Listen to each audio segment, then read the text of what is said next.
Hello बच्चों, क्या हाल चाल है सबका। आई विश कि आप लोगों का बोर्ड्स की तैयारी बिल्कुल अच्छा चल रहा होगा। तो जैसा कि हम लोगों ने लास्ट वीडियो में अपना मिरर के बारे में कंप्लीट पढ़ चुके थे, हम लोग मिरर और रिफ्लेक्शन हम लोग कंप्लीट हो गया था। आज हम लोग पढ़ने वाले हैं लाइट चैप्टर का नेक्स्ट वीडियो, ठीक है। सॉरी, लाइट चैप्टर का जो नेक्स्ट पार्ट था। हम लोग के लिए 4 इंपॉर्टेंट पॉइंट्स था, मेरे ख्याल सबको याद होगा वो। हम लोग 4 इंपॉर्टेंट पॉइंट क्या क्या पढ़े थे। पहला था रिफ्लेक्शन, जो कि कंप्लीट कर चुके थे लास्ट वीडियो में।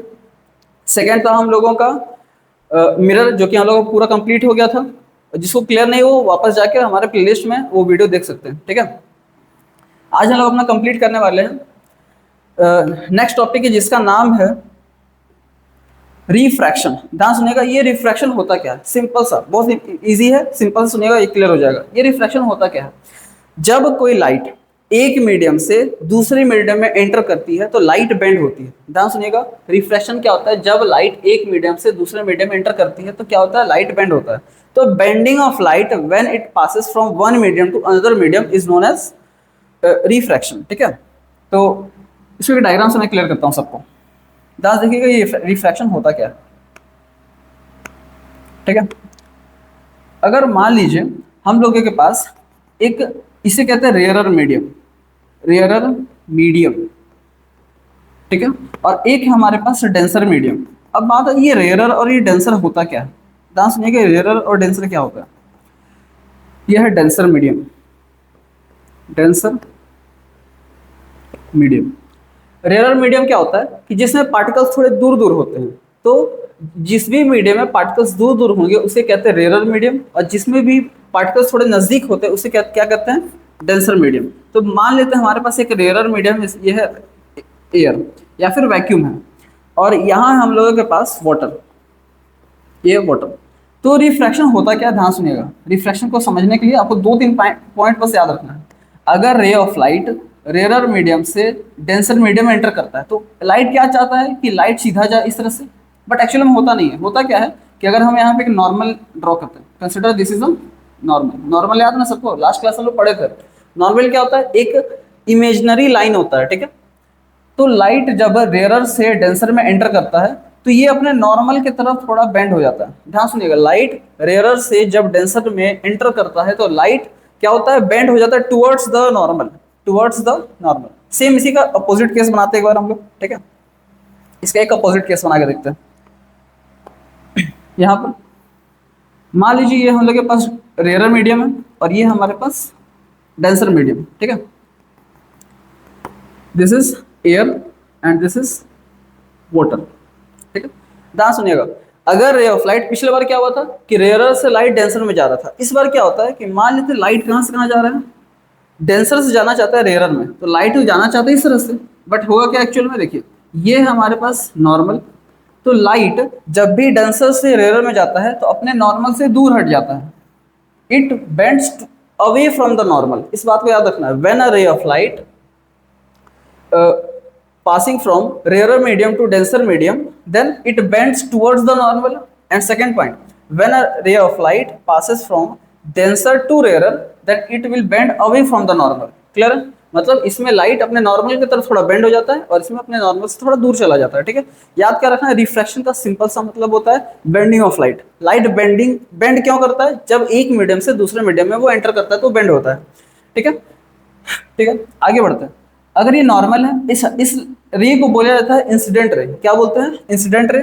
और ये जो दूसरी मीडियम में जो रह गया इसको कहते हैं रिफ्रैक्टेड रे। इस वर्ड को याद रखिएगा, ये हमारा रिफ्रैक्टेड रे, ठीक है। ये रिफ्रैक्टेड रे। तो इंसिडेंट रे और नॉर्मल के बीच का जो एंगल होता है इसे कहते हैं angle I, angle of incidence. और नॉर्मल और रिफ्रैक्टेड रे के बीच का जो एंगल होता है इसे बोलते हैं एंगल ऑफ रिफ्रैक्शन, ठीक है। सेम वैसे ही इस बार क्या होने वाला, ये हमारे पास है एंगल ऑफ इंसिडेंस, सॉरी ये होगा हमारा इंसिडेंट रे और ये होगा हमारा रिफ्रैक्टेड रे, ठीक है। तो इस एंगल को बोलेंगे angle between normal and incident ray is known as angle of incidence, ठीक है। Angle between refracted ray and normal is known as angle of refraction, ठीक है। अब यहाँ ध्यान सुनिएगा, इस केस में क्या होने वाला है कि एंगल ऑफ इंसिडेंस जो होता है वो बड़ा होता है किससे, एंगल ऑफ रिफ्रैक्शन से। ध्यान सुनिएगा, जब भी लाइट रेयरर से डेंसर में जाता है उस केस में लाइट बेंड होता है टुवर्ड्स नॉर्मल। साथ ही साथ क्या होता है कि लाइट जो होता है, सॉरी, जो एंगल ऑफ इंसिडेंस होता है वो एंगल ऑफ रिफ्रैक्शन से बड़ा होता है, और इस केस में उल्टा होता है। इसमें क्या होता है, जब लाइट डेंसर टू रेयर जाता है तो लाइट अपने नॉर्मल से दूर जाता है, जिसके वजह से एंगल ऑफ इंसिडेंस छोटा होता है किससे, एंगल ऑफ रिफ्रैक्शन से। ठीक है, तो यही आपको याद रखना है, सिंपल सा पॉइंट है। रिफ्रैक्शन क्या होता है, एक सिंपल पॉइंट याद कर लीजिए कि लाइट जब भी एक मीडियम से दूसरे मीडियम में जाता है तो लाइट बेंड होता है। ठीक है, और जब भी लाइट बेंड होता है तो इसी फिनोमेनन को बोला जाता है रिफ्रैक्शन। क्या कहते हैं, रिफ्रैक्शन। ठीक है, इसमें 2-3 पॉइंट याद रखना। अगर लाइट रेयरर से डेंसर मीडियम में आता है तो टुवर्ड्स नॉर्मल वो बेंड होता है, और जब भी रे ऑफ लाइट डेंसर से रेयरर में जाता है तो away from the normal bend होता है। हम लोग बढ़ते आगे।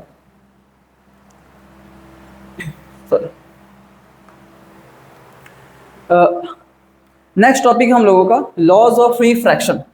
तो बिल्कुल सेम है, लॉज ऑफ रिफ्लेक्शन के जैसा ही है, बट इसमें एक नया टर्म आता है, ये एक नया टर्म आता है हम लोगों के पास, स्नेल्स लॉ। ये है क्या, मैं इसको समझाता हूँ स्लाइड पर, ध्यान से देखिएगा।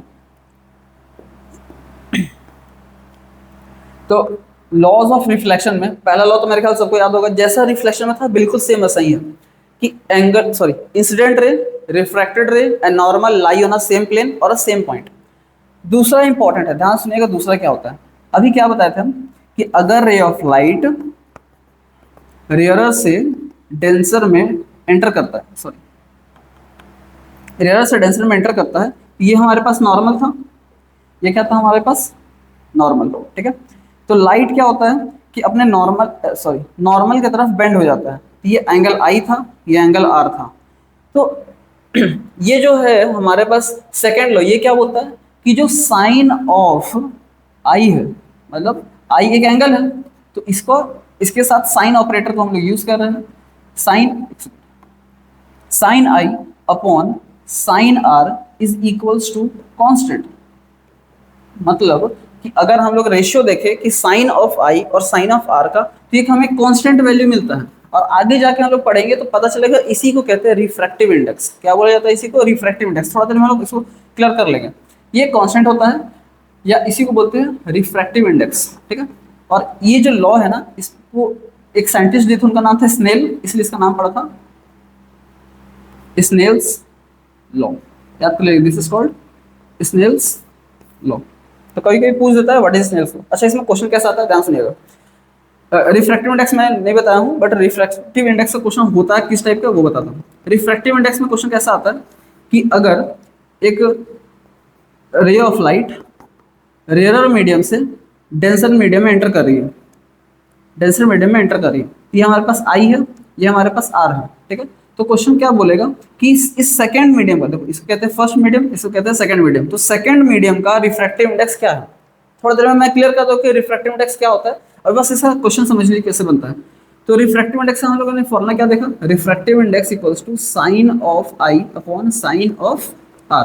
तो जो भी वैल्यू दिया होगा, मान लीजिए साइन हमारे पास 30 डिग्री, ठीक है, सॉरी एक सेकेंड, मान लेते हैं साइन हमारे पास 60 डिग्री और आई है हमारे पास 60 डिग्री और आर है हमारे पास 30 डिग्री। तो यहाँ वैल्यू पुट कर देंगे साइन 60, एक सेकेंड, साइन 60 अपॉन साइन 30।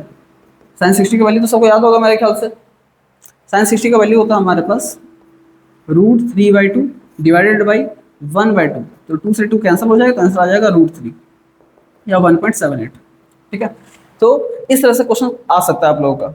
तो हम लोग क्या क्या देख चुके हैं, रिफ्रैक्शन होता क्या, सिंपल सा, bending of light when it passes from one medium to another medium. Next कि लॉज ऑफ रिफ्लेक्शन, तो पहला लॉ मेरे ख्याल सबको याद होगा कि पहला लॉ क्या था, incident ray, refracted ray, normal lie on a same plane और a same point. Second, sine of I and sine of R का जो रेशियो होता है, this is a constant number, that is also known as refractive index. ठीक है, हम लोग बढ़ते हैं अपने नेक्स्ट टॉपिक पे। ये रिफ्रैक्टिव इंडेक्स क्या होता है, ध्यान सुनिएगा, ये क्या होता है रिफ्रैक्टिव इंडेक्स। रिफ्रैक्टिव इंडेक्स, इसका दो तरह का फॉर्मूला होता है, मैं क्लियर करता हूँ। रिफ्रैक्टिव इंडेक्स में इसको डिनोट किया जाता है म्यू से, याद कर लीजिए, कभी कभी इसे म्यू से डिनोट किया जाता है या फिर कभी कभी एन से भी डिनोट किया जाता है। तो म्यू एक ग्रीक अल्फाबेट है, उस पर ज़्यादा ध्यान देने की जरूरत नहीं है। रिफ्रैक्टिव इंडेक्स क्या होता है refractive index is the ratio of speed of light in air divided by speed of light in any other medium means. अच्छा एक और पॉइंट, वो मीडियम ट्रांसपेरेंट मीडियम होना चाहिए, ये नहीं कि लकड़ी में लाइट एंटर नहीं करने वाला है, ठीक है। तो सिंपल से समझ लीजिए ये होता क्या है, रिफ्रैक्टिव इंडेक्स क्या होता है कि speed of light speed of light in air divided by speed of light in medium. अच्छा ये सी याद है ना, क्या था कि स्पीड ऑफ लाइट को अगर वैक्यूम में देखा जाए या एयर में देखा जाए तो उसे सी से डिनोट करते हैं, और इसका वैल्यू क्या था, मेरे ख्याल सबको याद होगा 3 × 10⁸ मीटर पर सेकेंड। तो ये जो होता है रिफ्रैक्टिव इंडेक्स निकालने का एक और फॉर्मूला होता है। इसका मतलब क्या होता है समझाता हूँ। जैसे मान लीजिए हमारे पास ये एक मीडियम है एयर और ये एक मीडियम है वाटर, ये एयर है और वाटर में, लाइट एयर से एंटर करना चाहता है किसमें, वाटर में, तो ये हमारे पास आई होगा, ये हमारे पास आर होने वाला है, तो लाइट बेंड हो जाएगा, यहाँ रिफ्रैक्शन होगा।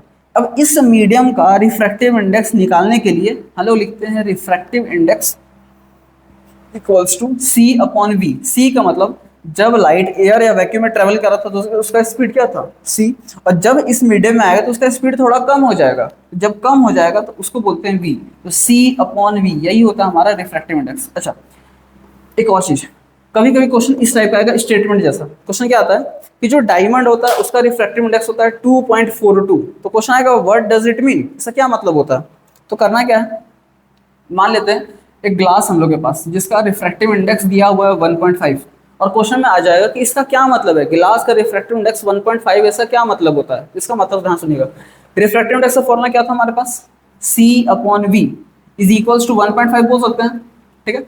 अच्छा हम क्या करते हैं, इस v को इधर ले जाते हैं और 1.5 को इधर ले आते हैं, तो C/1.5 इक्वल्स टू v। अब ध्यान से सुनना ही है, ये क्या था v था speed of light in any medium.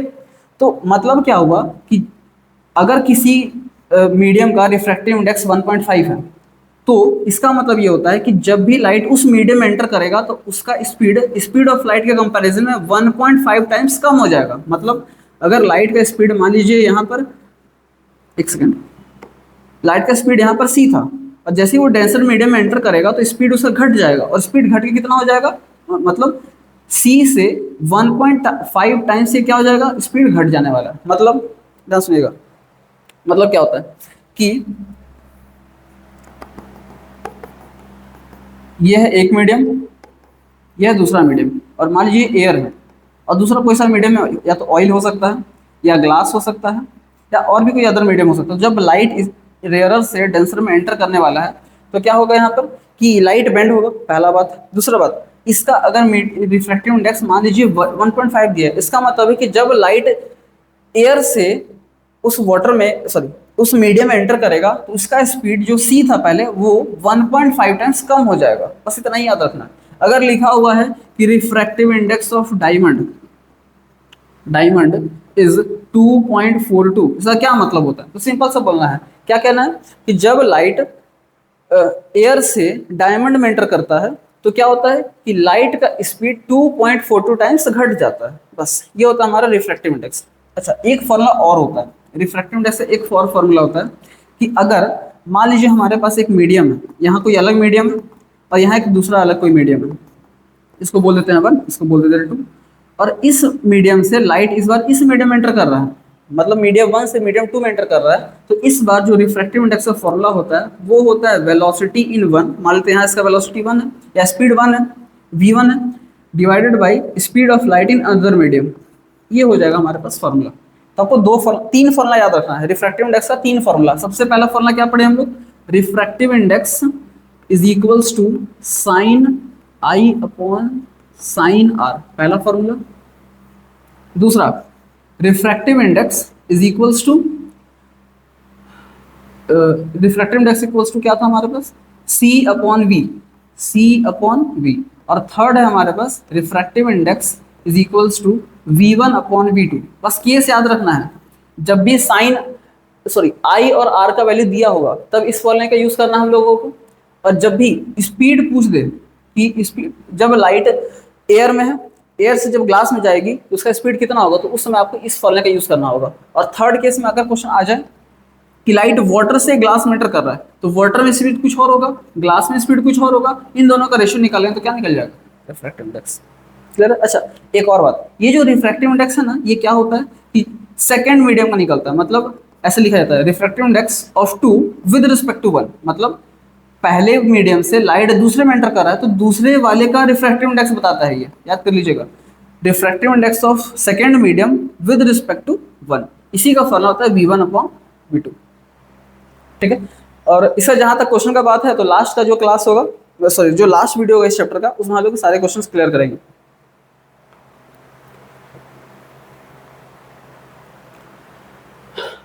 Rules of refraction. अच्छा, एक काम करता हूं,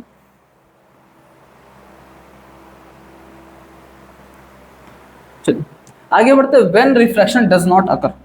अब दो केसेस होता है जब रिफ्रैक्शन नहीं होता है, उसको भी याद कर लीजिए।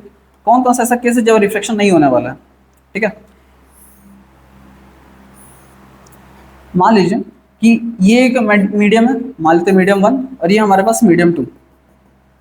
यहाँ क्या होने वाला है कि अगर लाइट डायरेक्ट परपेंडिकुलरली इस सरफेस पर एंटर करता है, परपेंडिकुलर जब एंटर करेगा तो लाइट बेंड ही नहीं होगा, लाइट जैसे आया उसी 90 डिग्री पर चला जाएगा। इसे कहा जाता है नॉर्मल इंसिडेंस। इसे क्या कहते हैं?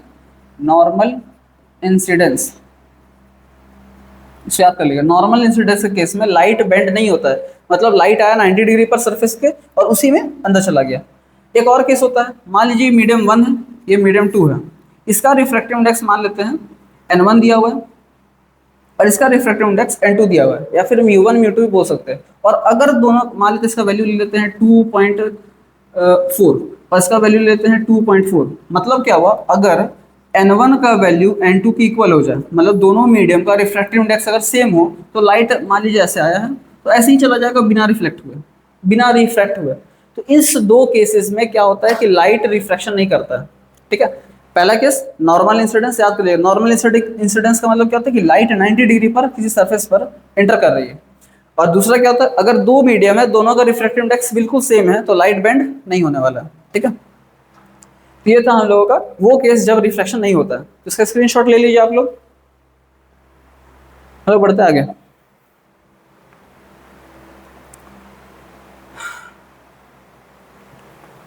अब हमारा नेक्स्ट टॉपिक है refraction through a glass slab. आप लोगों ने स्लाइड देख ही लिया होगा, refraction through a glass slab. मैं से बना के दिखाता हूँ refraction through a glass slab होता कैसे। ठीक है, जैसे मान लीजिए एक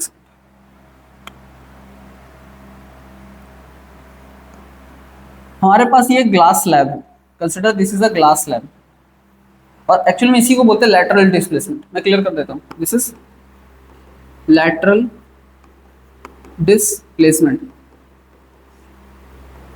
लैटरल डिस्प्लेसमेंट ये होता क्या, ध्यान सुनिएगा। अगर रे ऑफ लाइट किसी ग्लास स्लैब में एंटर करता है, ग्लास स्लैब क्या है, एक डेंसर मीडियम है, ध्यान सुनिएगा, ग्लास स्लैब क्या है, एक डेंसर मीडियम। तो जब रे ऑफ लाइट इस मीडियम में एंटर करेगा तो होगा क्या, लाइट तो जाना चाहता है बिल्कुल इस तरह से, कैसे चला जाए, बट एक्चुअली होता नहीं है। क्या होता है कि जब लाइट रेयरर से डेंसर में जाता है तो क्या होता है, ये हमारे पास नॉर्मल है, तो ये क्या होता है, नॉर्मल की तरफ बेंड होगा, तो लाइट बेंड होके यहाँ आ जाएगा। लाइट बेंड होके कहाँ जाएगा, यहाँ पर।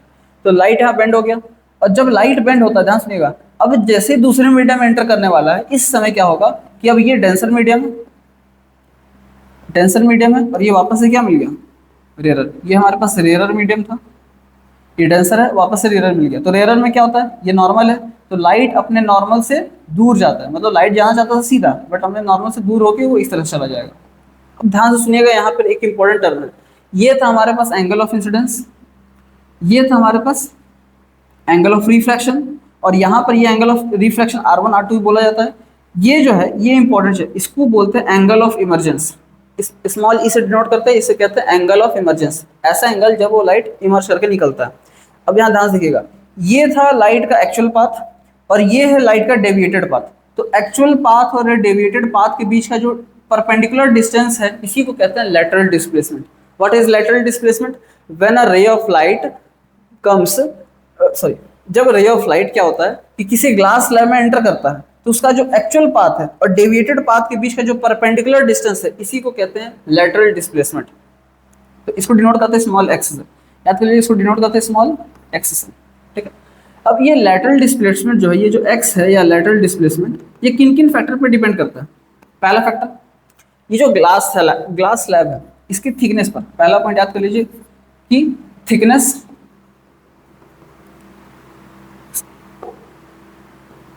थिकनेस ऑफ ग्लास स्लैब, पहला पॉइंट।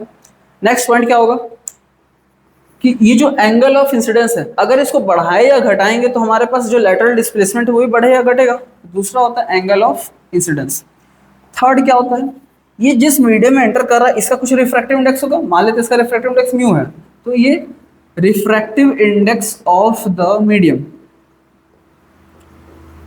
मीडियम पर डिपेंड करता है। तो याद करने वाला पॉइंट क्या है कि लेटरल डिस्प्लेसमेंट क्या होता है कि जब रे ऑफ लाइट एक ग्लास स्लैब में एंटर करता है तो उसका जो एक्चुअल पाथ है और जो डेविएटेड पाथ है, इन दोनों के बीच का जो परपेंडिकुलर डिस्टेंस है, इसी कहते हैं लेटरल डिस्प्लेसमेंट। इसको डिनोट करते हैं स्मॉल एक्स से।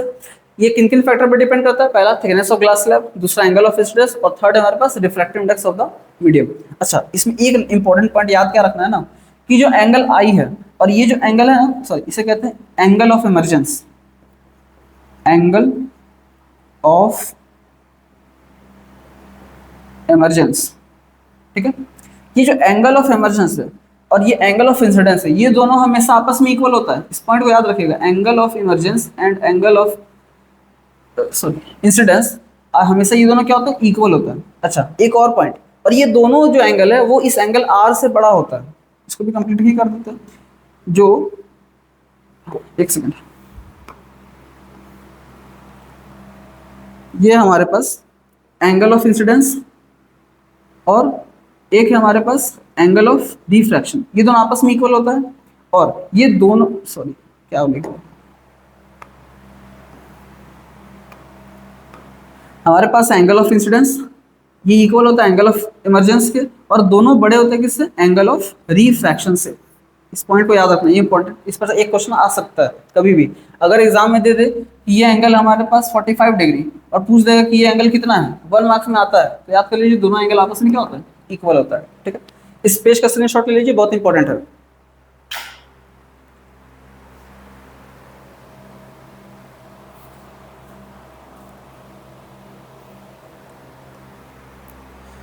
आगे बढ़ते हैं, ये देख लीजिए, सेम वही सेम चीज लिखा है। एक रे ऑफ लाइट इंटर करता है ग्लास स्लैब में, तो ये जो परपेंडिकुलर डिस्टेंस देख रहे हैं आप लोग, ये जो परपेंडिकुलर डिस्टेंस है इसी को कहते हैं लेटरल डिस्प्लेसमेंट या एक्स। अगर हम इस एंगल को चेंज करेंगे तो ये डिस्टेंस बड़ा या छोटा हो सकता है, और साथ ही साथ अगर इसका थिकनेस बढ़ाते जाएंगे तो ये भी बढ़ता जाएगा, ठीक है। ये इंपॉर्टेंट है। साइन कन्वेंशन, इसको हम लोग लास्ट में देखेंगे। रिफ्रैक्शन थ्रू स्फेरिकल लेंस, चलिए इस पर हम लोग डिस्कस करते हैं। स्फेरिकल लेंस बहुत ज़्यादा इसमें डिटेल में आपको नहीं जाना है, सिंपल सिंपल पॉइंट है, उसको बस याद करते जाइए, क्लियर हो जाएगा। ध्यान सुनिएगा, हमारे पास लेंस जो होता है, हमारा नेक्स्ट टॉपिक होगा लेंस, ठीक है। इस लेंस में 2-3 बात आपको बस याद रखना है। मेरे ख्याल से आपको याद तो होगा कितने टाइप का लेंस होता है। लेंस कितने टाइप का होता है याद होगा सबको। एक होता है कॉनकेव, सॉरी पहले कॉन्वेक्स, कॉन्वेक्स, और एक होता है हमारे पास कॉनकेव। कॉनकेव, अब ध्यान सुनिएगा, लास्ट क्लास जब हम लोग पढ़े थे तो बताया था मैंने कि लेंस में कॉन्वेक्स में 6 केसेस पढ़ना है हम लोगों को, और कॉनकेव में 2 केसेस पढ़ना है। जल्दी जल्दी बात करते हैं कि होता क्या। एक ऐसा लेंस जो बीच में क्या होता है, थोड़ा थिक होता है, और कॉर्नर्स पर ये थिन होता है, ठीक है, इसको कहते हैं कॉन्वेक्स लेंस। और कॉनकेव क्या होता है, ये मिडिल में थिन होता है और कॉर्नर्स पर थिक होता है, ठीक है। अब ध्यान सुनिएगा, इसमें इंपॉर्टेंट पॉइंट, ये जो है ना इसका फर्स्ट सरफेस है। फर्स्ट सरफेस से एक इमेजिनरी सर्कल बनता है, सर्कल बोल रहे हैं, एक स्फीयर बनता है। तो ये फर्स्ट सरफेस और ये है इसका सेकंड सरफेस। इस सेकंड सरफेस के मिलने से यहाँ क्या होता है, 2 सेंटर ऑफ कर्वेचर बनते हैं। या फिर एक सेकंड, एक और काम करते हैं, इतना डिटेल में पढ़ने की जरूरत नहीं है, बोर्ड्स में नहीं आने वाला है। क्या करते हैं, सिंपल से याद करते हैं 2-3 पॉइंट जो कि बोर्ड्स के लिए इंपॉर्टेंट है। ये हमारे पास क्या है, कॉन्वेक्स लेंस। इस लाइन को कहते हैं प्रिंसिपल एक्सिस। जैसे पहले हम लोग पढ़े थे वो भी क्या था, प्रिंसिपल एक्सिस, ये हमारा प्रिंसिपल एक्सिस। ठीक है, ये बीच में जो पॉइंट होता है, जैसे पिछले वाले में पोल था, इस बार इसको कहेंगे हम लोग ऑप्टिकल सेंटर। क्या कहना है इसको, optical centre. This is optical centre. अभी ऑप्टिकल सेंटर क्या होता है, ऑप्टिकल सेंटर लेंस में एक ऐसा पॉइंट होता है जब जब इस पर रे ऑफ लाइट आती है तो अनडिमिनिश्ड हुए, सॉरी अनडिविटेड हुए ये क्रॉस कर जाती है। क्या होता है, ये अनडिविटेड हुए ये क्या हो जाता है, क्रॉस हो जाता है। तो याद ये रखना है कि ऑप्टिकल सेंटर क्या होता है, एक ऐसा पॉइंट होता है लेंस पर जब जिस पर अगर रे ऑफ लाइट एंटर करती है तो बिना डिविएट के क्रॉस हो जाती है। ठीक है, ये हमारा प्रिंसिपल एक्सिस है, ये हमारे पास ऑप्टिकल सेंटर। और हाँ, इसमें जो पॉइंट्स होते हैं उस पॉइंट को याद रखना। यहाँ है 2f, यहाँ पर होता है f, यहाँ होता है f और यहाँ होता है 2f। सेम वही चीज यहाँ पर होता है 2f, यहाँ पर होता है f, ये होता है हमारे पास f और ये होता है 2f। अब बात आता है कि कभी यहाँ लिखा जाता है 1 1, यहाँ होता है 2 2। सेम यहाँ पर 1 1 और यहाँ पर होता है 2 और 2। कभी कभी क्या होता है कि इन दोनों में को चेंज कर दिया जाता है। ठीक है, ना टेंशन नहीं लेना, या फिर इन दोनों को चेंज कर दिया जाता है। हम बस याद कराने के लिए बता रहे हैं कि ऐसे ही बनाए तो कोई मार्क्स कटने वाला नहीं है। अगर हमारे पास कॉन्वेक्स लेंस है, ऑप्टिकल सेंटर है, कॉन्केव लेंस में ऑप्टिकल सेंटर है, ये जो लाइन है this is our principal axis और इसको कहते हैं focus. This is our focus, और फोकस से ऑप्टिकल सेंटर के बीच के जो लेंथ है उसको बोलते हैं फोकल लेंथ। ठीक है, और ये जो इसका सेंटर ऑफ कर्वेचर है, लेकिन इसका नाम दिया गया है 2 टाइम्स f1। तो याद रखना ये एक्चुअल में इसका रेडियस ऑफ कर्वेचर होता है, बट इस पर ज्यादा बात नहीं किया जाता है। ठीक है, सिमिलरली यहाँ होता है हमारे पास फोकस, यह फोकस, और ये हमारे पास रेडियस ऑफ कर्वेचर। ये फोकल लेंथ हो गया हमारे पास, ये रेडियस ऑफ कर्वेचर हो गया। अब बात करते हैं कि कौन कौन सा केसेस था, जल्दी जल्दी बात करते हैं कि वीडियो ज़्यादा लंबा ना हो।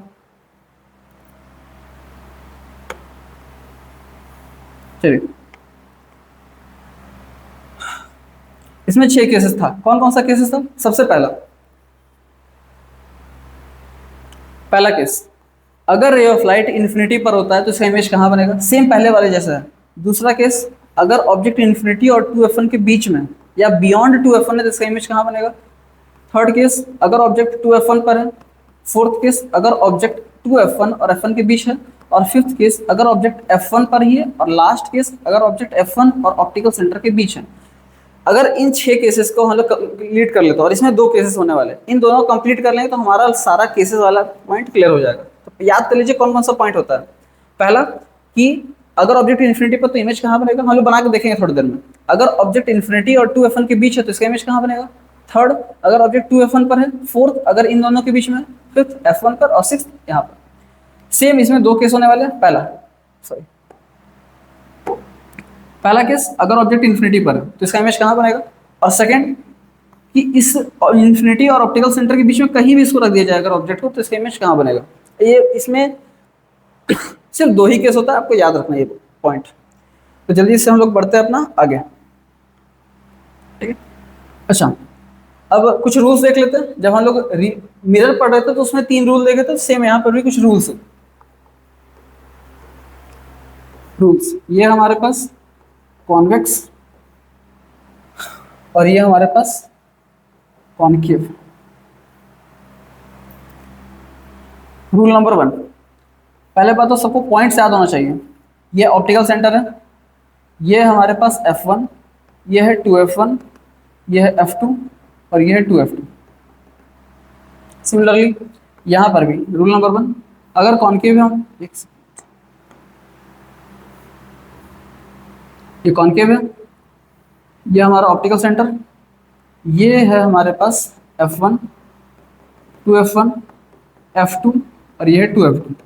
ध्यान सुनिएगा, पहला रूल क्या था, पिछले वाले में जो था सेम वही रूल है। अगर रे ऑफ लाइट कभी भी इन्फिनिटी से पैरेलल आती है, इन्फिनिटी से आती है या प्रिंसिपल एक्सिस के पैरेलल आती है, तो क्या होता है, रे ऑफ लाइट फोकस से क्रॉस होगी। हमेशा याद करिए, कहाँ से क्रॉस होने वाली लाइट, हमेशा फोकस से। और कॉन्केव लेंस का प्रॉपर्टी ऐसा होता है कि लाइट को कन्वर्ज कर देता है, तो इसी को कहते हैं कन्वर्जिंग लेंस। क्या बोला जाता है, कन्वर्जिंग लेंस। और सेम इसमें उल्टा होगा, अगर रे ऑफ लाइट आता है तो क्या होगा, ये रे ऑफ लाइट रिफ्लेक्ट होके उधर चला जाएगा, बट देख कर अगर यहाँ से कोई देखेगा तो उसे क्या लगेगा कि रे ऑफ लाइट कहाँ से आ रहा है, एक्चुअल में इस फोकस पॉइंट से आ रहा है। ठीक है, तो आपको ये पॉइंट याद रखना है। तो ये था रूल नंबर 1। रूल नंबर 2 क्या था? अगर रे ऑफ लाइट डायरेक्ट 2f1 पर आती है, 2f1 डायरेक्ट 2f1 पर आती है तो क्या होगा? एक second,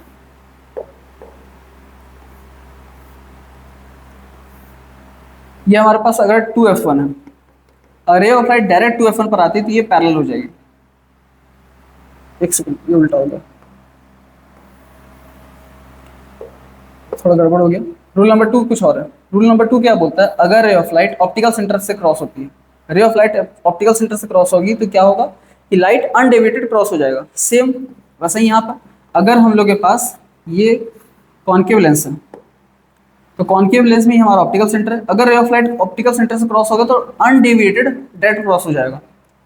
third point, rule number 3, अगर रे ऑफ लाइट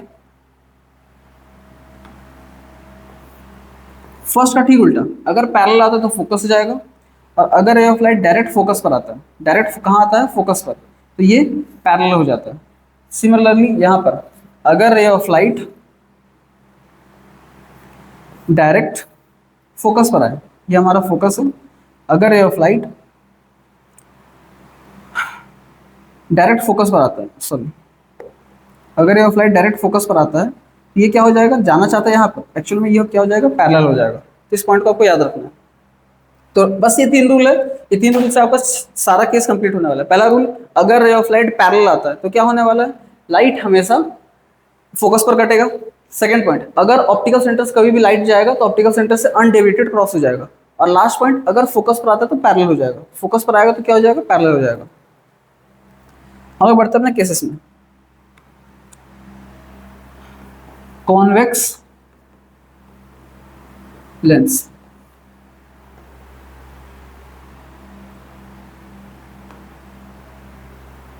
याद है मिरर में हम लोग यहाँ 3 टेबल बनाए थे। एक टेबल बनाए थे जिसमें यहाँ पर था हमारे पास पोजीशन ऑफ ऑब्जेक्ट, यहाँ हमारे पास अबाउट इमेज, और हमें यहाँ पर डायग्राम बनाना है उसका। तो पहला केस सबको याद होगा, कॉन्वेक्स में 6 केसेस होने वाले हैं। 6 में से जो सबसे पहला केस है कि object is placed at infinity. अगर ऑब्जेक्ट इन्फिनिटी पर है तो उसका इमेज कहाँ बनने वाला है?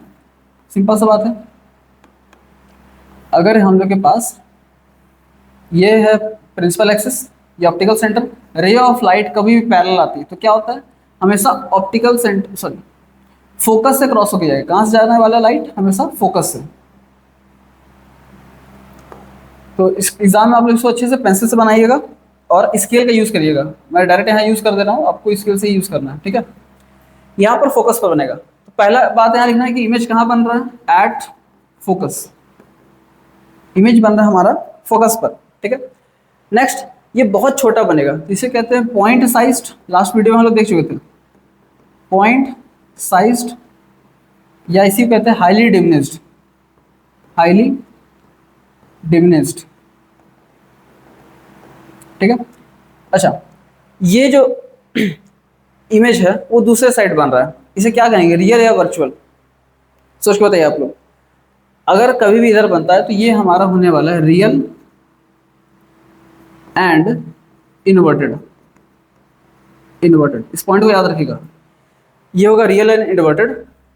केस नंबर 2, केस नंबर 2, पहला केस क्लियर है, अगर इन्फिनिटी से आता तो इमेज फोकस पर बनेगा। केस नंबर 2 क्या है कि अगर object is placed beyond 2f1, अगर 2f1 के आगे रखा हुआ है, मतलब कुछ इस तरह का होगा। ये हमारे पास क्या है? प्रिंसिपल एक्सिस, ये हमारा ऑप्टिकल सेंटर, और यहाँ पर है f1, यहाँ पर है 2f1, और ऑब्जेक्ट यहाँ रखा हुआ है कहीं। ठीक है, तो लास्ट जो मिरर में हम लोग पढ़े थे सेम वही काम करना है। यहाँ से 2 रेस को कंसिडर करना है। पहला जो पैरेलल जाता है, जो पैरेलल जाता है कहाँ से कट होता था? याद है? फोकस से। वो हमेशा कहाँ से कट होगा? फोकस से। दिस इज f2, और एरो बनाना गलत मत छोड़ दीजिएगा। सेकंड, अगर रे ऑफ लाइट ऑप्टिकल सेंटर से जाता है तो रूल नंबर 2 क्या था, ऑप्टिकल सेंटर से जो भी रे ऑफ लाइट जाता है वो ऑप्टिकल सेंटर से अनडिविडेड क्रॉस हो जाता है। तो इस बार इमेज बनने वाला है यहाँ पर, ये हमारे पास 2f2। तो image will form between 2f2, sorry f2 and 2f2, image will form between f2 and 2f2। Clear है सबको ये चीज। आगे इस बार जो इमेज है, इमेज ऑब्जेक्ट का साइज बड़ा है और इमेज का साइज छोटा है, इसको कहते हैं डिमिनिस्ड, डिमिनिस्ड इमेज बना है। और ये फिर से उल्टे साइड बना तो इसे कहेंगे real and inverted, real and inverted.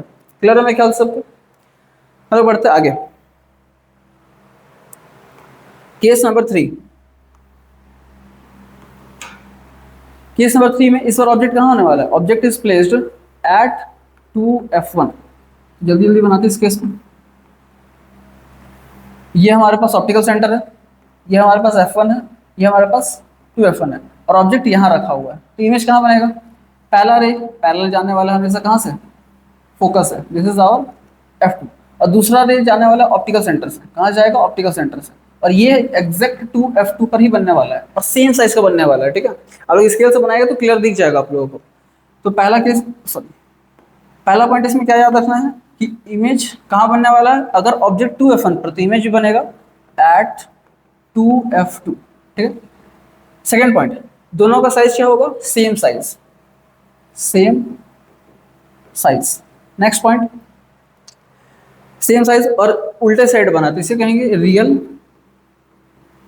And inverted, real and inverted. ठीक है। हम आते हैं केस नंबर 4 पर। केस नंबर 4 क्या होता है हमारा कि इस बार object is placed between 2f1 and f1।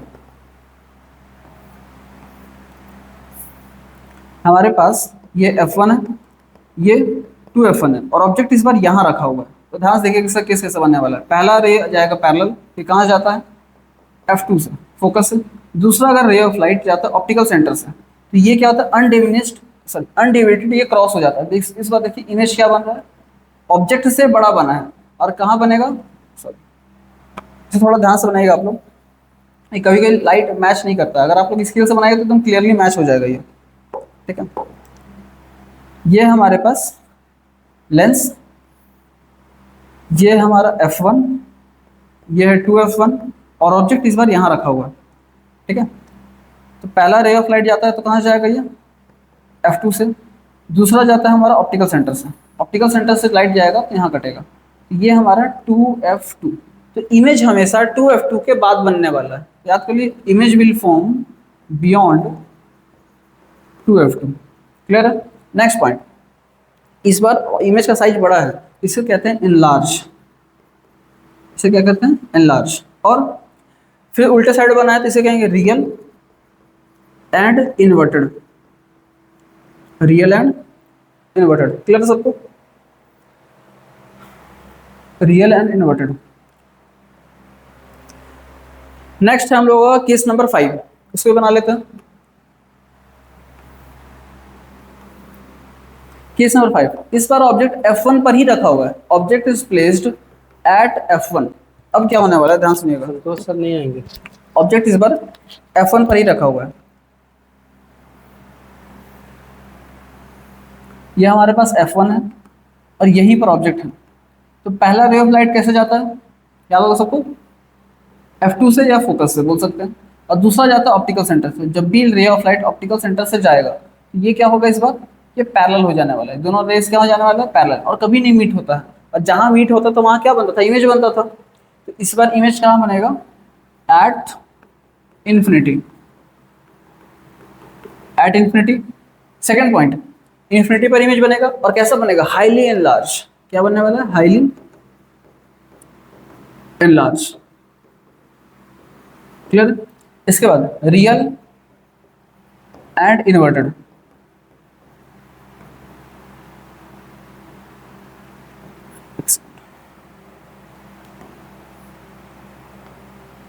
Real and inverted.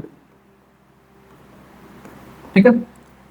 और एग्जैक्ट सेम जो पहले 5 केसेस पढ़े थे मिरर में, सेम एग्जैक्ट वैसा ही केस है कि स्टार्टिंग के 5 केसेस में क्या हो रहा है, रियल इन्वर्टेड मिल रहा है, और लास्ट वाले में क्या मिलता था, वर्चुअल एंड इरेक्ट। इस बार भी वही होने वाला है।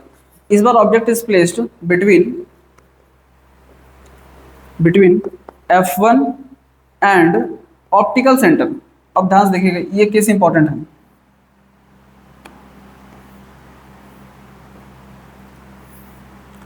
इस बार ये है हमारे पास F1 और ये हमारा ऑप्टिकल सेंटर, और ऑब्जेक्ट इस बार इन दोनों के बीच में यहाँ पर है। तो क्या होता है, पहला रे ऑफ लाइट कैसे जाता है, हमेशा फोकस से, दिस इज F2 और दूसरा हमारा लाइट जाता है ऑप्टिकल सेंटर से। ध्यान से देखिए, ऑप्टिकल सेंटर से रे ऑफ लाइट जाएगा। तो ध्यान से देखें तो रे ऑफ लाइट कभी मिलेगा ही नहीं। जब ये रे ऑफ लाइट कभी नहीं मिलता है तो हम क्या करते हैं, इसको बढ़ा देते हैं आगे। यहाँ जगह नहीं था, मैं इसलिए मैं ऐसा कर रहा हूँ, इसको बढ़ा देंगे मतलब आगे। आगे बढ़ाने के बाद ये कहीं यहाँ मिलने वाला है। इस बार इमेज कहाँ बन रहा है, देखिए तो सेम साइड ऑफ ऑब्जेक्ट। इस बार इमेज कहाँ बनने वाला है, सेम साइड ऑफ ऑब्जेक्ट। तो क्या बोल रहा है, सेम साइड ऑफ ऑब्जेक्ट, ठीक है। अच्छा, हाइट देख के आप लोग बता सकते हैं कि इस बार इमेज का हाइट बड़ा है, तो क्या बोलेंगे, इनलार्ज। इनलार्ज। नेक्स्ट, दोनों सेम साइड है, इसे कहेंगे वर्चुअल एंड इरेक्ट।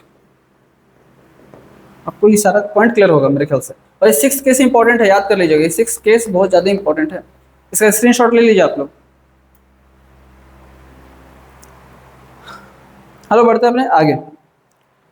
तो हम लोगों ने क्या क्या देखा, जल्दी से वो रिवीजन करते हैं। अगर हम लोग के पास एक कॉन्केव लेंस है, इस कॉन्केव लेंस में ये था हमारे पास F1, ये था 2F1, ये था F2 और ये क्या था 2F2। ध्यान से देखते जाइएगा। पहला केस, अगर ऑब्जेक्ट इन्फिनिटी पर है तो इमेज कहाँ बना था हम लोगों का, F1 पर। दूसरा केस, अगर ऑब्जेक्ट बियॉन्ड 2F1 है, इमेज कहाँ बना था, between F1 F2 and 2F2। ये था केस नंबर 2।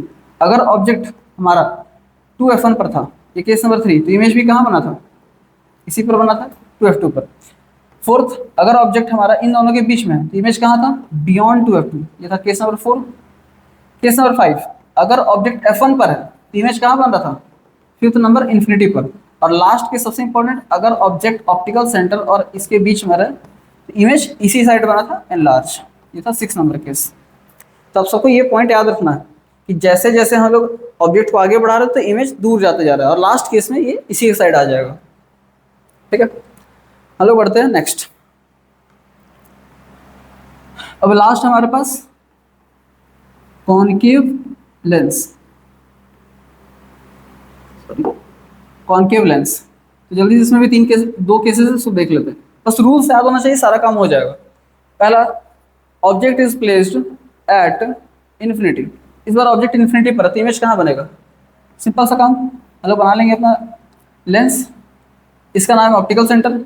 अगर रे ऑफ लाइट इन्फिनिटी से आती है या प्रिंसिपल एक्सिस के पैरेलल आती है तो क्या होता है कि रे ऑफ लाइट डाइवर्ज कर जाएगी। क्या हो जाएगी, डाइवर्ज कर जाएगी। बट देख कर रहा है कि लाइट कहाँ से निकल रही थी, दिस इज F1, फोकस से। तो इस बार इमेज बनने वाला है एट F1। अगर ऑब्जेक्ट इन्फिनिटी पर है तो इमेज कहाँ बनता है, F1 पे। इस पॉइंट को याद रखिएगा। पॉइंट नंबर 2 बहुत छोटा है तो इसको बोलेंगे पॉइंट साइज्ड, और क्या बोलते हैं इसको, हाईली डिमिनिस्ड। हाईली डिमिनिस्ड, ठीक है। और एक बार एक पॉइंट और, जिधर ऑब्जेक्ट है इस बार इमेज भी उधर ही बना है। तो लास्ट केस याद है, इसके जस्ट पहले वाला केस, जस्ट पहले वाला केस। यहाँ क्या हुआ था, जिधर ऑब्जेक्ट है और अगर उधर ही इमेज बन रहा है तो इसको क्या बोलते थे हम लोग, वर्चुअल और इरेक्ट। सेम वही काम आगे करना है। यहाँ पर जिधर ऑब्जेक्ट है उधर ही इमेज बना है तो इसको बोलेंगे वर्चुअल और इरेक्ट, ठीक है।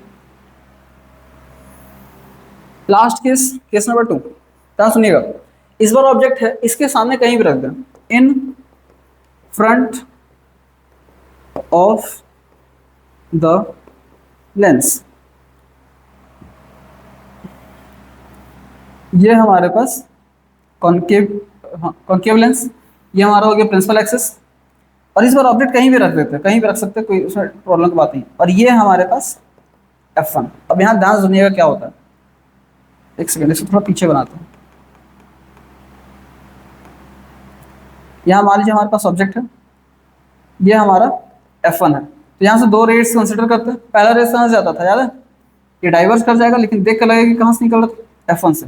और दूसरा रेस जाएगा ऑप्टिकल सेंटर से, तो ऑप्टिकल सेंटर से जाएगा तो ये कुछ इस तरह से जाएगा रेस। तो इमेज कहाँ बन रहा है, between F1 and O। Image will form between F1 and optical centre, ये पॉइंट याद रखना है। अच्छा, इस बार भी कहाँ बना है, सेम साइड बना है, तो क्या बोलेंगे, सेम साइड होता है तो क्या बोलते हैं। अच्छा, पहले देखते हैं इसका साइज के बारे में। इससे छोटा है तो इसको बोलेंगे डिमिनिस्ड, ठीक है। थर्ड, दोनों जब सेम साइड होते हैं तो उसको बोलते हैं वर्चुअल एंड इरेक्ट। क्लियर है। और इसका ये सेकंड केस इंपॉर्टेंट है, जैसे उसमें सिक्स्थ इंपॉर्टेंट था वैसे इसमें सेकंड इंपॉर्टेंट है। इसको आप लोग स्क्रीनशॉट ले लीजिए।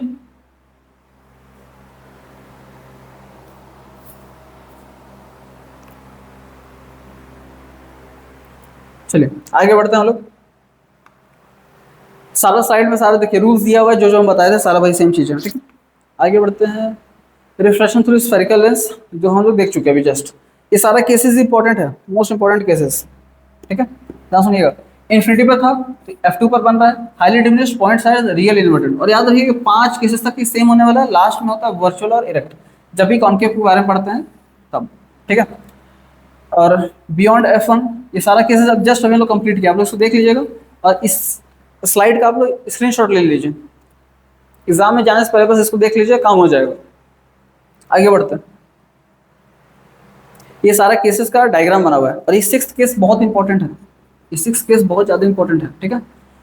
देख लीजिए, पहला, लाइट अगर पैरेलल आता है तो कहाँ से जाता है, फोकस से। दूसरा, अगर लाइट कहाँ होगा, ऑब्जेक्ट कहाँ होगा, 2F1 से पहले या बियॉन्ड 2F1, तो इमेज हम लोग का यहाँ बनने वाला है, इन दोनों के बीच में। जैसे आगे बढ़ते जाएंगे, देखिए जैसे ऑब्जेक्ट आगे बढ़ रहा है तो इमेज दूर होते जा रहा है, इमेज दूर होते जा रहा है, और लास्ट केस में नजदीक आ गया था, ठीक है। ये इंपॉर्टेंट है, और कभी कभी इस पर भी क्वेश्चन आ जाता है, इसको भी देख लीजिएगा एक बार, स्क्रीनशॉट ले लीजिए याद से। चलो बढ़ते आगे। रिफ्रैक्शन थ्रू कॉन्वेक्स लेंस, यहाँ लोग देख चुके हैं। हाँ, कॉनकेव लेंस अभी जस्ट हम लोगों ने क्या देखा, 6 केसेस देखा था, तो सारा केसेस यहाँ आप लोग देख सकते हैं। इन्फिनिटी पर होगा तो फोकस पर, हाईली डिमिनिश्ड पॉइंट से, और वर्चुअल इरेक्ट, इसमें ये दोनों याद रखना है, वर्चुअल इरेक्ट दोनों में बनने वाला है। अच्छा, एक और पॉइंट, इसमें दोनों इमेज हाईली क्या बना है, डिमिनिश्ड बना है। क्या बन रहा है, हाईली डिमिनिश्ड बन रहा है। तो अगर क्वेश्चन आता है एक ऐसा लेंस के बारे में बताइए जिसमें हमेशा ही छोटा इमेज बनता है, तो क्या बोलना होगा हम लोगों को, कॉनकेव लेंस, ठीक है। इसका स्क्रीनशॉट ले लीजिए। उसका डायग्राम बना हुआ है, जो जस्ट अभी बनाया था वही सेम डायग्राम है। अगर इन्फिनिटी से जाता है तो पैरेलल आता है तो डाइवर्स कर जाएगा, देख कर लगेगा कि F1 से निकल रहा था, दूसरा ऑप्टिकल सेंटर से। ये इंपॉर्टेंट केस है। हम लोग बढ़ते आगे, ये हम लोग देख चुके हैं। अच्छा, अब आते हैं इसका कुछ फॉर्मूला, इसका फॉर्मूला देखते हैं।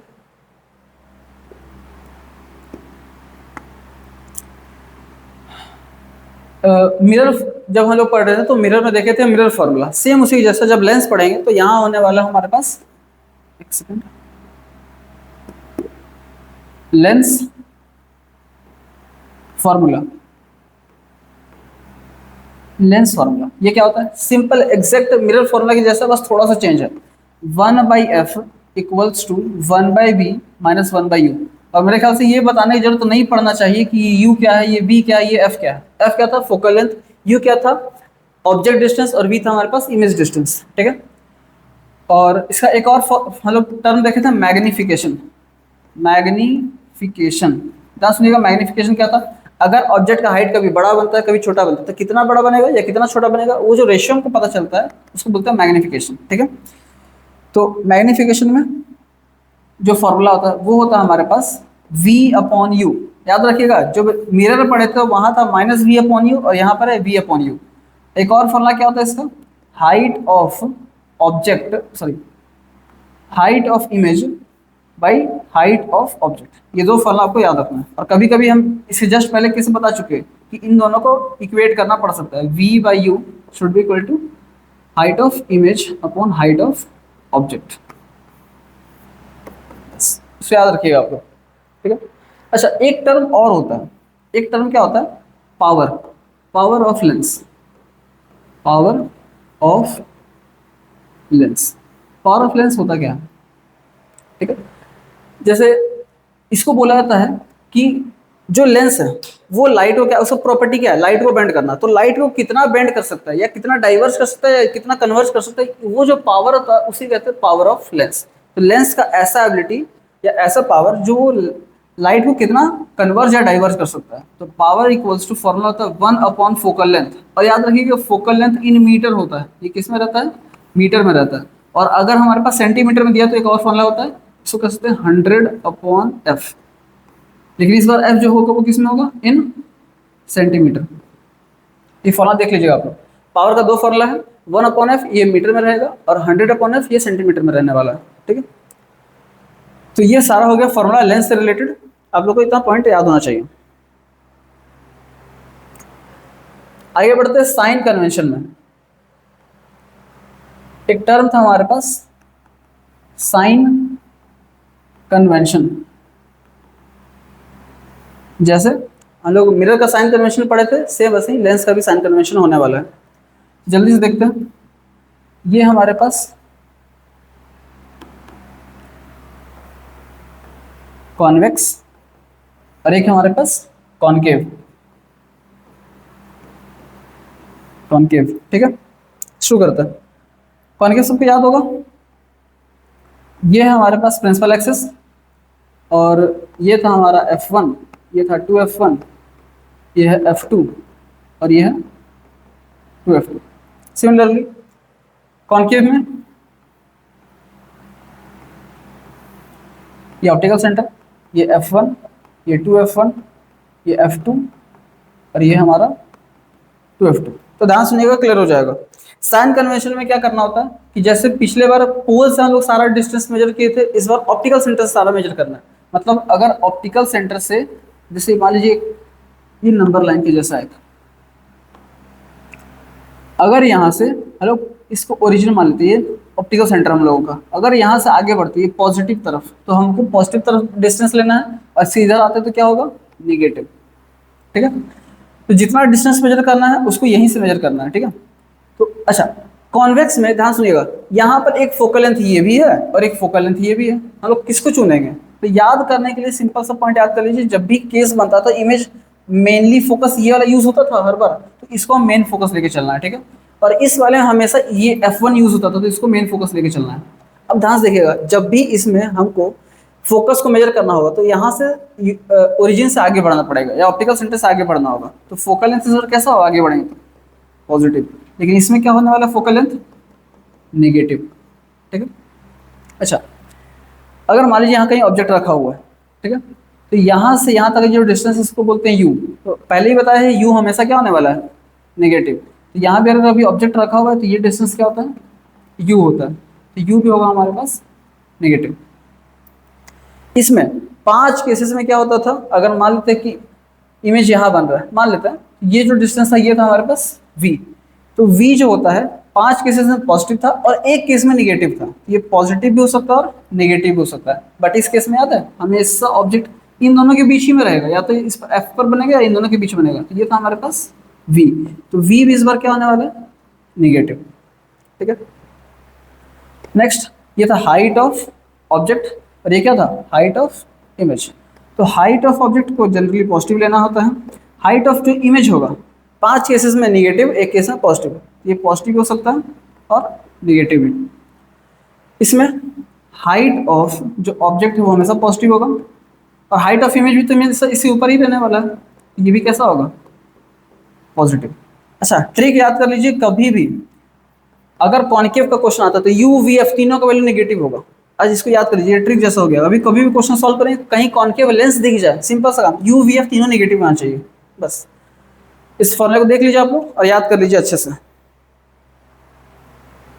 स्क्रीनशॉट ले लीजिए, इसका सारा न्यूमेरिकल से ही बनने वाला है।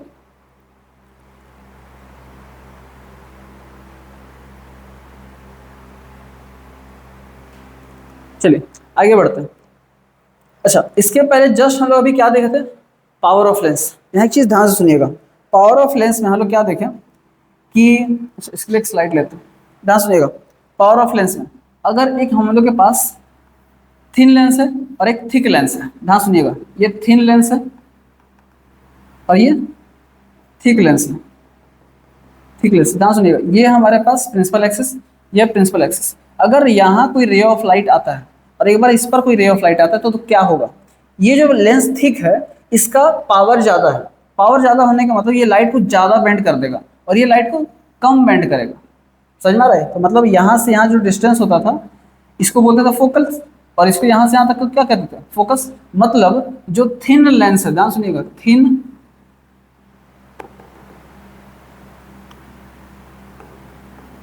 लेंस जो है, थिन लेंस का पावर कम होता है, लेकिन फोकल लेंस क्या, फोकल लेंथ क्या होता है, ज़्यादा होता है। इस पॉइंट को याद रखिएगा, थिन लेंस का पावर कम होता है, फोकल लेंथ ज़्यादा होता है। और थिक लेंस में क्या होता है, थिक लेंस में क्या होता है कि पावर ज़्यादा होता है, फोकल लेंथ कम होता है। और सेम यही चीज़ अभी लोग जस्ट देखे थे, power is inversely proportional to focal length. तो अगर इसको बढ़ाएंगे तो यह आप क्या होने लगेगा, कम होने लगेगा। तो सेम ये चीज़ याद रखिएगा, कभी क्वेश्चन आ जाता है कि थिक लेंस का पावर ज़्यादा होता है कि थिन लेंस का ज़्यादा होता है, ठीक है। अच्छा, एक पॉइंट इसमें और होता है, बस उस एक पॉइंट को क्लियर करते हैं लोग। यहाँ ध्यान देखिएगा, अगर कॉन्वेक्स है और यहाँ पर कॉनकेव है, इसका फोकस क्या बताया था अभी जस्ट बताइए, इसका फोकस क्या था हम लोग का, पॉजिटिव, इसका फोकस क्या था, नेगेटिव। अच्छा, अगर इसका फोकस पॉजिटिव है तो पावर भी इसका कैसा होना चाहिए, पॉजिटिव, और इसका पावर कैसा होना चाहिए, नेगेटिव।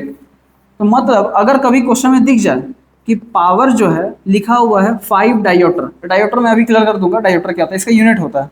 अगर लिखा है +5 डायोटर तो तुरंत समझ जाना इस प्लस का मतलब क्या है, कॉन्वेक्स। और अगर कहीं लिखा है पावर इक्वल्स टू -3 डायोप्टर, ऐसा लिखा हुआ है, तो सिंपल सा काम, इस माइनस को देख के समझ जाना है कि माइनस का मतलब ये कौन सा है, कॉनकेव लेंस है। क्लियर सब कोई चीज, आपको बस यही याद रखना है। अब बात करते हैं यहाँ पर जो पावर था, पावर का जो यूनिट होता है उसको मेजर करते हैं डायोप्टर में,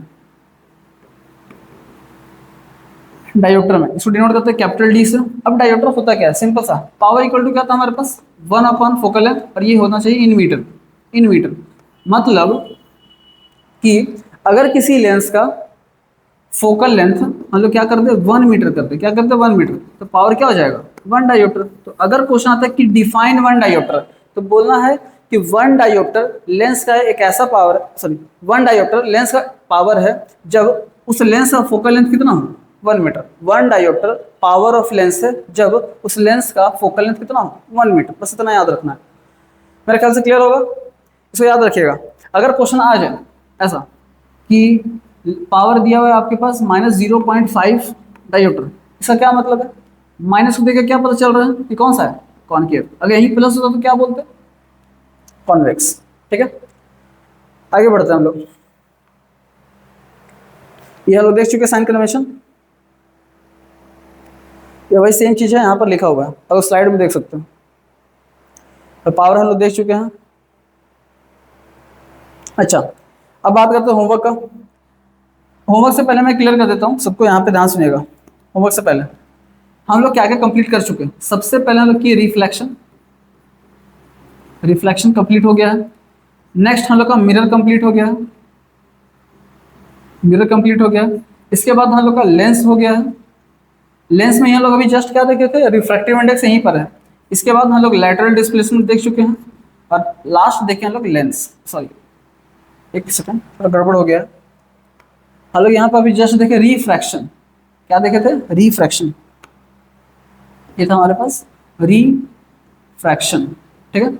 और ये था लेंस। हम लोग इतना टॉपिक कंप्लीट कर चुके हैं, और बोर्ड्स में मेनली इसी में से क्वेश्चन आने वाला है, ठीक है। जितना टॉपिक बताता हूँ याद कर लीजिए, और जिसको डाउट है कि लेंस का क्वेश्चन हम लोग एक भी नहीं किए हैं, तो जो नेक्स्ट वीडियो आएगा कि केवल क्वेश्चन के ऊपर आएगा, तो मिरर का भी उसमें क्वेश्चन हो जाएगा, लेंस का भी क्वेश्चन हो जाएगा उसी में, ठीक है।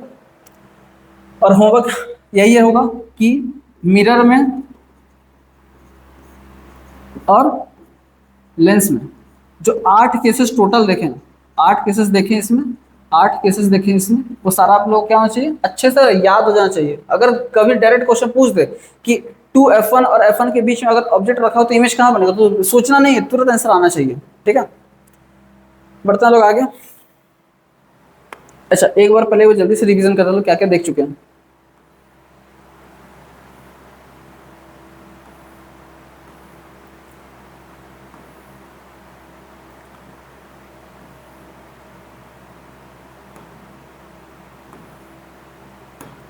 हम लोग स्टार्ट किया था जहाँ से, रिफ्रैक्शन, आप लोग देख सकते हैं।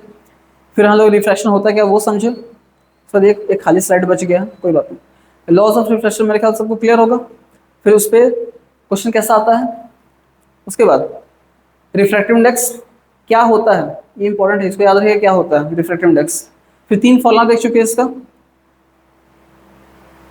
ये सारा पॉइंट हम लोग देख चुके हैं, इसलिए ये पेज खाली रहेगा। कब कब रिफ्लेक्शन नहीं होता, 2 केस, नॉर्मल इंसिडेंस और दोनों का रिफ्रैक्टिव इंडेक्स सेम हो।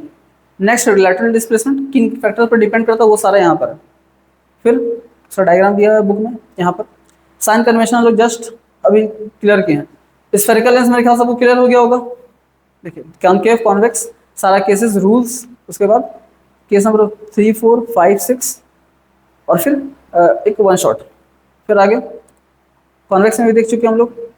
सारा पीपीटी आप लोगों को मिल जाएगा, ठीक है, डिस्क्रिप्शन में लिंक रहेगा, आप लोग देख सकते हैं। और ये सारा केसेस का टेबल हो गया आप लोग के लिए।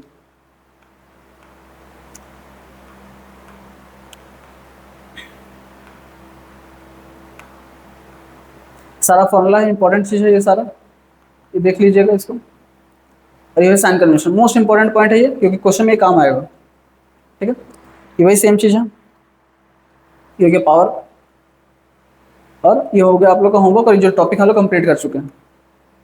ठीक है, आज के लिए यहीं तक। आप लोग अच्छे से पढ़ाई करते रहिए, और बोर्ड्स में आप लोग को अच्छा मार्क्स लाना है। ठीक है, बाय।